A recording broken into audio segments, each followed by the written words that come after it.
Sir, તમે જે computer નેવિગેશનના મેથડથી ગોઠણના operation કરો છો તે શું છે? હવે એના માટે આપણે સૌથી પહેલાં સમજીએ કે ગોઠણનો જ્યારે રિપ્લેસમેન્ટ કરીએ છીએ આપણે ત્યારે આ ઉપરના ભાગમાં હાડકું ખરાબ થઈ ગયેલું હોય ફીમરમાંથી એ કાઢીને આ જોઈન્ટ મૂકીએ છીએ. સેમ વસ્તુ નીચેના ભાગમાં હાડકું ખરાબ થઈ ગયું હોય એ કાઢીને આ જોઈન્ટ મૂકીએ છીએ. હવે જોઈન્ટ ફક્ત ફિટ કરી દેવાથી એનું આયુષ્ય નક્કી થતું નથી. જોઈન્ટ આપણે આજીવન ચલાવવો હોય તો એનું જે માપણી હોય એનું અલાઇનમેન્ટ જો કહીએ જેની ઉપર વ્યવસ્થિત ગોઠણના બંને ભાગમાં સરખો લોડ આવે એના માટે ગોઠણનો જે જોઈન્ટ નાખ્યો છે એનું અલાઇનમેન્ટ પરફેક્ટ હોવું જોઈએ.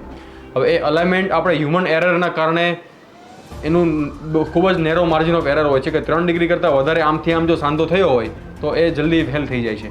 એ વસ્તુ આપણે નાબૂદ કરવી હોય અથવા એકદમ મિનિમલ કરવી હોય તો આપણે કોમ્પ્યુટરની મદદ લેવી પડે છે, જેને આપણે કોમ્પ્યુટર નેવિગેશન મશીન કહીએ છીએ.